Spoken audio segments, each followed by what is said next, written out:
The M1 Garand was the backbone of the U.S. infantrymen during World War II and is often described as the rifle that helped win the war.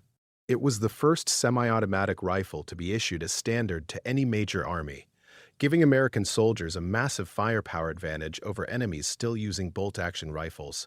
Chambered in .3006 Springfield, the M1 Garand delivered powerful, long-range accuracy with devastating stopping power.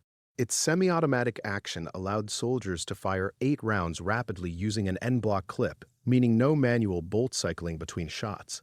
In combat, this translated to faster response times, better suppression, and increased survivability. The rifle was rugged and reliable, capable of functioning in mud, rain, snow, and sand. From the beaches of Normandy to the forests of the Ardennes and the islands of the Pacific, the M1 Garand proved dependable in every environment. Soldiers trusted it not only as a firearm but as a lifeline. However, the rifle had its quirks.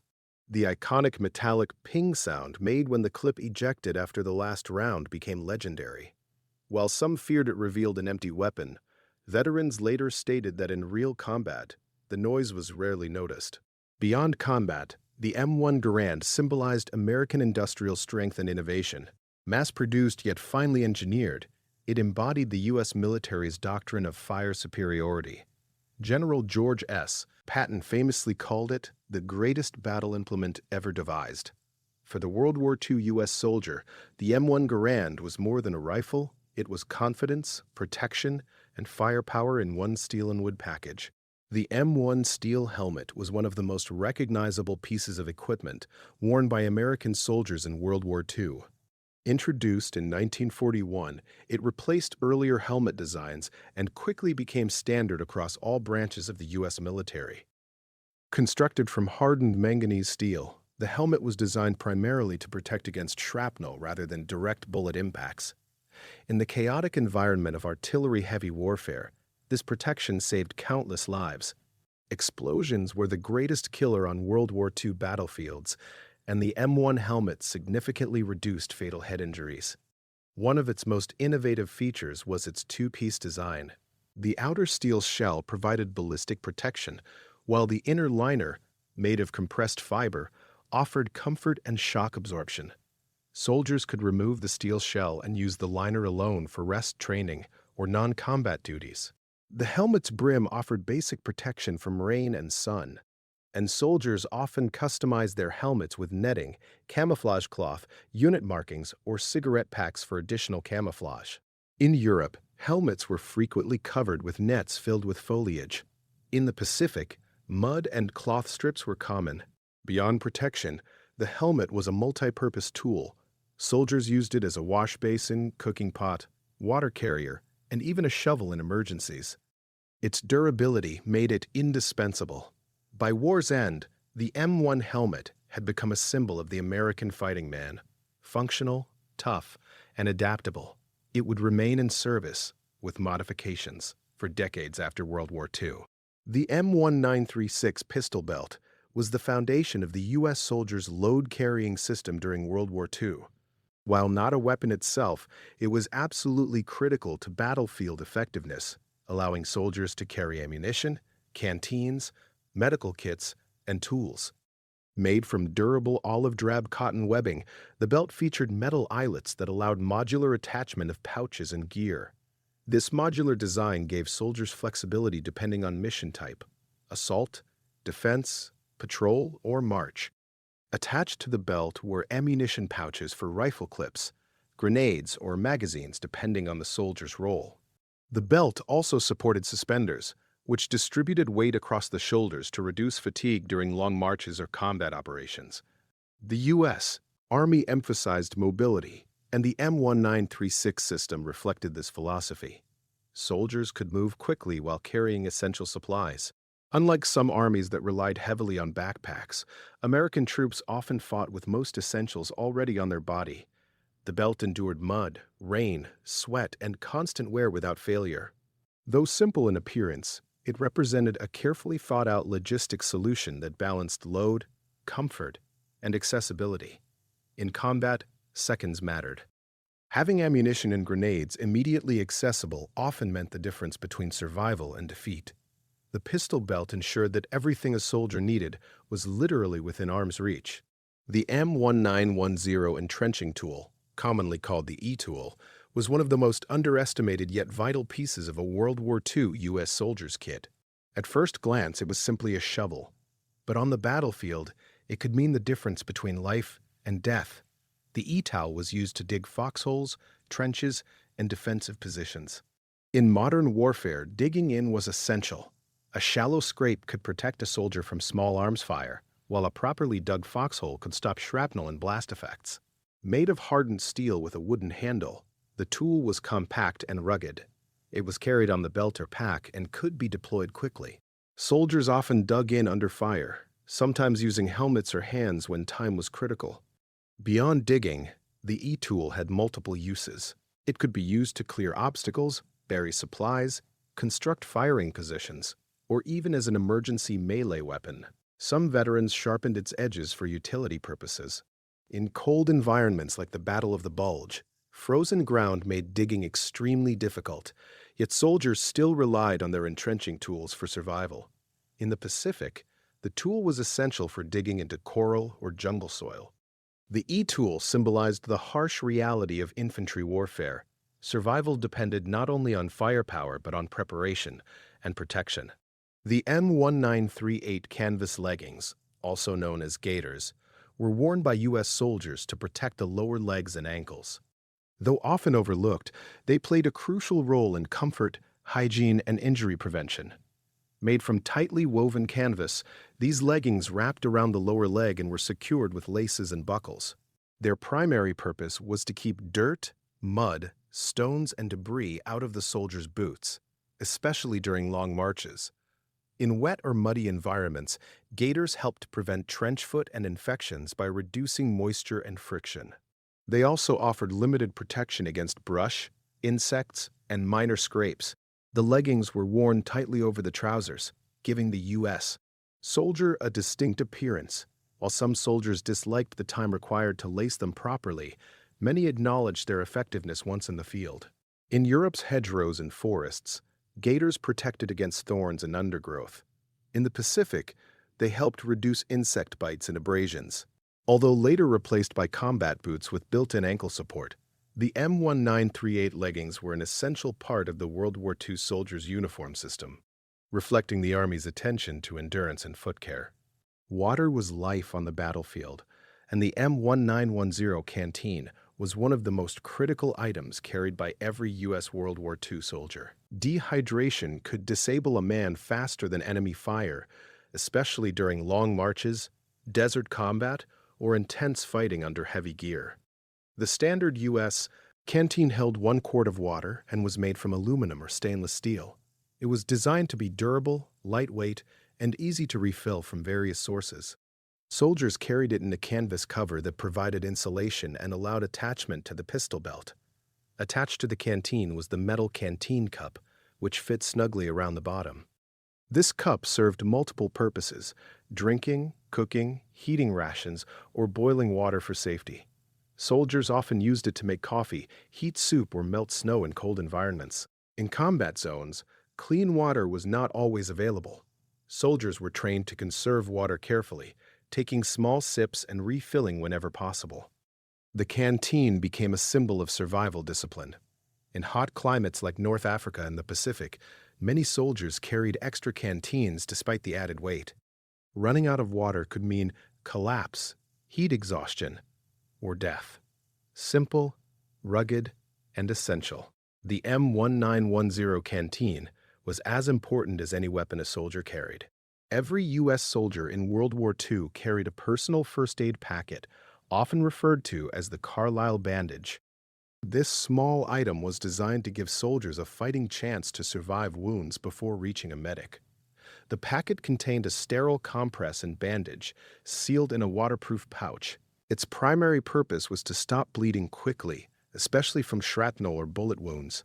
Soldiers were trained to apply it to themselves or fellow soldiers under fire. The bandage was usually attached to the belt or suspenders for immediate access. Speed mattered. Massive blood loss was one of the leading causes of death in combat. A properly applied bandage could mean the difference between life and death. Unlike modern first aid kits, World War II soldiers carried only the basics. There were no tourniquets or painkillers issued to every man early in the war. This made the first aid packet even more important. Soldiers were trained repeatedly in basic battlefield first aid. Under stress, muscle memory mattered. Applying pressure, staying calm, and getting wounded men out of danger were essential skills. The first aid packet represented the harsh reality of infantry combat. Every soldier had to be prepared to save a life, including his own. The M1928 haversack was the primary backpack system used by U.S. infantry early in World War II. It was designed to carry a soldier's essential field gear while remaining compact and functional during combat operations. Made of olive drab canvas, the haversack was worn high on the back and could be configured in different ways depending on the mission. It carried rations, spare clothing, shelter halves, personal items, and sometimes extra ammunition. One unique feature of the M1928 system was its modular design. The pack could be broken down so soldiers could drop heavy gear before combat while retaining essential equipment on their belt. While effective in theory, many soldiers found the haversack uncomfortable and difficult to pack properly. Poor weight distribution could cause fatigue on long marches. Despite this, it remained standard issue for much of the war. In airborne and amphibious operations, packing the haversack correctly was critical. A poorly secured pack could shift during jumps or landings, causing injury or loss of gear. The M1928 haversack reflects the evolving nature of U.S. infantry equipment, functional, adaptable, but constantly improved through combat experience. The bayonet was both a weapon and a psychological tool for the U.S. soldier in World War II. Fixed to the rifle, it transformed the infantryman's firearm into a spear for close-quarters combat. U.S. forces used several bayonet models during the war, including the long M1905 and the later shorter M1 bayonet. Both were designed to attach securely to the M1 Garand rifle. While bayonet charges were less common than in World War I, close combat still occurred in trenches, forests, urban areas, and jungle fighting. In such moments, the bayonet provided a last resort weapon when ammunition ran out. Bayonet training emphasized aggression, discipline, and confidence. Soldiers were taught that the bayonet was not just steel, but willpower and determination. When not in use, the bayonet was carried in a scabbard attached to the belt. It could also be used as a utility knife for cutting brush, opening crates, or digging. Even when rarely used in combat, the bayonet symbolized the soldier's readiness to fight at any distance. Although chemical weapons were not widely used in World War II, the threat remained real enough that every U.S. soldier was issued a gas mask and carrier bag. Military planners remembered the horrors of World War I and prepared accordingly. The gas mask was stored in a canvas carrier worn on the chest or hip, allowing quick access in case of a gas attack. Soldiers were trained to don the mask in seconds during drills. The carrier bag often became a multi-purpose storage pouch. Many soldiers used it to carry rations, maps, socks, or personal items once it became clear that chemical attacks were unlikely. Despite rarely being used for its original purpose, the gas mask kit represented preparedness and caution. Soldiers never knew what weapons the enemy might deploy. Wearing the mask was uncomfortable and restricted vision and breathing, but training ensured soldiers could still function under those conditions if needed. The gas mask remains a reminder of how fear, memory, and experience from previous wars shaped World War II military planning. Footwear was one of the most important yet often underestimated parts of a U.S. soldier's combat kit during World War II. The standard issue consisted of leather service shoes worn together with canvas leggings rather than modern high-ankle combat boots. These service shoes were made from thick brown leather with sturdy soles designed to endure long marches across rough terrain. American infantry units were expected to march great distances, often carrying heavy loads, and poor footwear could quickly disable a soldier. The leggings wrapped tightly around the lower leg and ankle, preventing mud, stones, and water from entering the shoe. Together, the shoe and legging combination provided stability and protection, though it required careful fitting and maintenance. In wet and cold environments, Foot problems such as blisters, infections, and trench foot were serious threats. Soldiers were trained to keep their feet dry, change socks regularly, and treat minor injuries immediately. Though later criticized, these boots carried U.S. forces across Europe, North Africa, and the Pacific. They reflect the logistical realities of the time and the Army's evolving understanding of soldier comfort and endurance. The standard U.S. World War II combat uniform was made primarily from wool, chosen for its durability and insulation even when wet. Early in the war, soldiers wore the M1941 field jacket over wool shirts and trousers. Wool was itchy and uncomfortable, but it provided warmth in cold climates and resisted wear better than cotton. The uniform was designed to be layered, allowing soldiers to adapt to changing weather conditions. Combat experience revealed weaknesses in early designs, leading to the improved M1943 uniform system. This new uniform offered better weather protection, larger pockets, and improved comfort. In battle, the uniform endured mud, rain, snow, and constant movement. Soldiers often modified their uniforms by adding scarves, gloves, or captured gear to improve comfort. The wool uniform became a visual symbol of the American soldier, practical, rugged, and adaptable, even if not always comfortable. Dog tags were among the most personal items a U.S. soldier carried in World War II. Officially known as identification tags, they were worn at all times on a chain around the neck. Each soldier carried 2 tags stamped with essential information, such as name, serial number, blood type, and religious preference.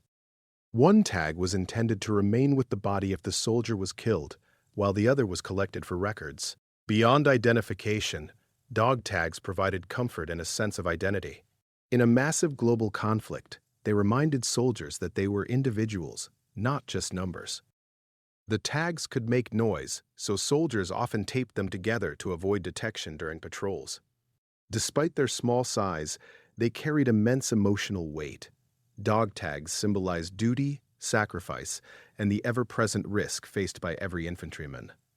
Food fueled the fight, and U.S. soldiers relied heavily on field rations to survive in combat zones. The 2 most common were K rations and C rations. K rations were lightweight, individually packed meals designed for short-term combat use. They included biscuits, canned meat, chocolate, chewing gum, and cigarettes, providing quick energy. C rations were heavier but more filling, consisting of canned meals that required heating. Soldiers often heated them using their canteen cups. While nutritionally basic, these rations were essential for maintaining strength and morale.